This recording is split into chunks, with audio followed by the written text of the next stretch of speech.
Welcome back, episode 11 of Warning Track Power. Today, Marcell Ozuna has signed a contract, so we gotta talk about that. It is a little bit late, but Tarik Skubal has his dollar amount for the 2026 MLB season. It is a record. Newsflash, I know it's a little late. Caleb Durbin has been traded along with 5 other players involved in that deal. And well, we got some smaller moves as always to talk about here on episode 11 of Warning Track Power. Let's get it. I think we should start off nice and simple. Tarik Skubal has a record arbitration deal. A lot of people do know that Skubal filed at $32 million, the Tigers filing at $19 million, and Skubal, the back-to-back Cy Young Award winner in the American League, he's getting paid $32 million. He won his arbitration case. I mean, a $13 million gap is big. So not only does Skubal's $32 million this year goes into the books, that goes on top of that Framber Valdez contract for this year. So the Tigers' payroll has just shot up. In addition, the final year of Tarik Skubal as a Tiger potentially is 2026. He is a free agent, and maybe Tigers trying to cheap out on him maybe causes him to end up going elsewhere. I mean, back-to-back Cy Young Award winner, maybe you can make an argument for him or Paul Skeens to be the number one pitcher in baseball. I think it is him. I think Skubal is the number one starting pitcher in the game of baseball. And, well, he got $32 million. He got a bag. He just got a bag. So he deserves it. Now, if he goes out there and is bad, then, well, obviously the Tigers don't want that. But it is kind of, they could pull a funny on Skubal. He's like, we're paying you $32 million and you come out here and pitch to a 4 ERA even though you're the best pitcher in the American League or in baseball, whatever you want to call it. That'd be funny. But Skubal gets paid $32 million in arbitration. It's a record deal.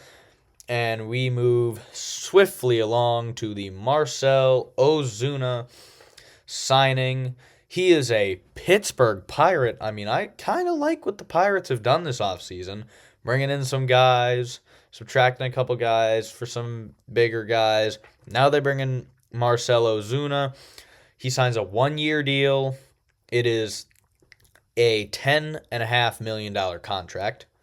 There is a $1.5 million buyout, as well as a mutual option for 2027 that will be worth $16 million. Ozuna likely to be the DH for the Pittsburgh Pirates, as we all know about his defense. It is very bad. His defense is terrible, but his bat and his homer power is where he is going to shine. Not breaking the bank for the Pirates, but once again, Ozuna gets paid what he's worth, and when you don't play defense and you had a down year in 25, well, you kind of get what you deserved. I don't see that as an overpay. I don't see that as an underpay. I see that as a very good deal for both sides. And, if you're the Pirates, I still don't really think you guys are a playoff team, but I like what you've done this offseason, and I wouldn't be shocked if you guys get better than last year because you are most definitely better. I just don't think that you guys are fully ready for the playoffs, and if so, you're probably sneaking in as that 6 seed, playing the 3 in the wild card. But there you go. Marcell Ozuna, 1-year deal worth $10.5 million, mutual option for 2027 worth $60 million, and a $1.5 million buyout. Marcell Ozuna is a Pittsburgh Pirate. Because now Caleb Durbin of the Milwaukee Brewers is now involved in a trade that also involves a competitive balance pick and 5 other players. This is between the Red Sox and the Brewers. The Red Sox are receiving Caleb Durbin, Andrew Monasterio, and Anthony Siegler, as well as a competitive balance round B pick. And to the Brewers goes Kyle Harrison, David Hamilton, and Shane Drohan. Drohan, one of the Red Sox top starting pitcher prospects. Kyle Harrison obviously came over in the Rafael Devers trade, and David Hamilton, the speedster, can play all over the infield. This is just really an interesting trade. Before I break this down even further, no corresponding moves must be made, as all 6 players were on the 40-man rosters for each team. All right, so the Brewers, obviously, they lose Caleb Durbin, who can play all over the infield. They lose Andrew Monasterio, who's a utility guy. Don't know a lot about Anthony Siegler's game, and they lose a competitive balance pick. But, they gain Kyle Harrison, who can be used out of the rotation or out of the bullpen. Shane Drohan, who is obviously he's a top pitching prospect. They could also use him out of the rotation or out of the bullpen. And David Hamilton, I don't think he's going to start in that Brewers offense. And I think he's just going to be a bench bat in case a starter gets injured. Probably will come on to pinch a run every now and then. But to be honest, I don't know what the Brewers are doing, to be honest, because they just won the most games in the MLB last year with 96.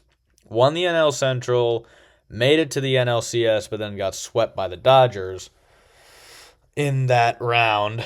And now they traded Freddie Peralta. They traded away Caleb Durbin. They're not signing anybody. This is a very weird offseason for the Milwaukee Brewers. To be honest, this trade is really interesting. I don't know at the moment, just by looking at it, who the winner and the loser is. Because, to be perfectly honest, I think this is going to be after one where we're going to have to see how the players perform.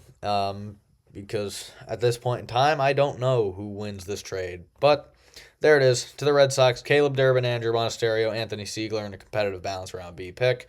Back to the Brewers from the Red Sox goes Kyle Harrison, David Hamilton, and Shane Drohan. And as a side note, the only remaining player from the Rafael Devers trade on the Red Sox currently is Jose Bayo, who is currently in the minor leagues. That was just a big salary dump. They don't want to admit it. It was a salary dump. Moving on to the small moves, where we have 6 to talk about, including the Yankees, who have re-signed first baseman Paul Goldschmidt.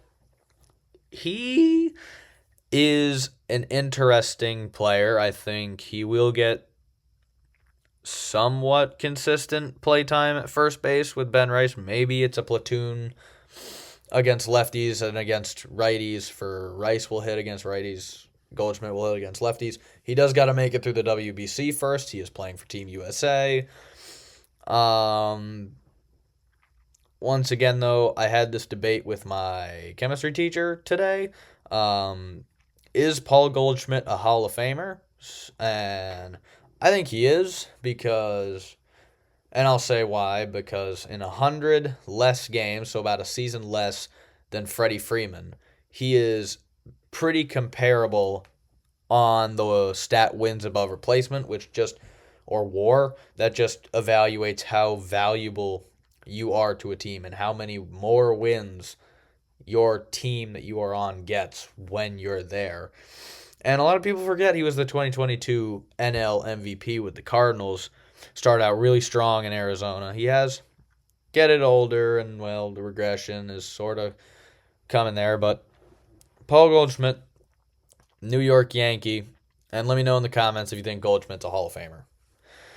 The Mets have signed MJ Melendez to a 1-year, $1.5 million deal, and it will be a split structured contract, so he will be paid more money while he is playing in the majors. So for the more time he plays in the majors, the more money he's going to get. But it is 1.5 in the contract. And the Mets get another outfielder, so I don't know what that means for Carson Bench. Maybe there's a chance that you DH Soto and then that happens, but which arguably should happen considering Juan Soto's not very good at defense, but regardless. The Tampa Bay Rays have signed Nick Martinez to a 1-year deal with a mutual option for 2027. Dollars are pending on that contract. The Marlins signed starting pitcher Chris Paddock, and that is also pending the physical contract itself, years and money. The White Sox signed starting pitcher Eric Fetty to a 1-year deal, once again pending the dollar amount. And the Twins and Gio Urshela have agreed upon a minor league deal for the 2026 MLB season. And so that is going to do it for episode 11 of Warning Track Power. As always, let me know what you think of the moves down in the comments section. Please like, subscribe. Lets me know that you guys are enjoying the content. And we are just a few feet short of the fences, but all in on the game here at Warning Track Power. See you next time.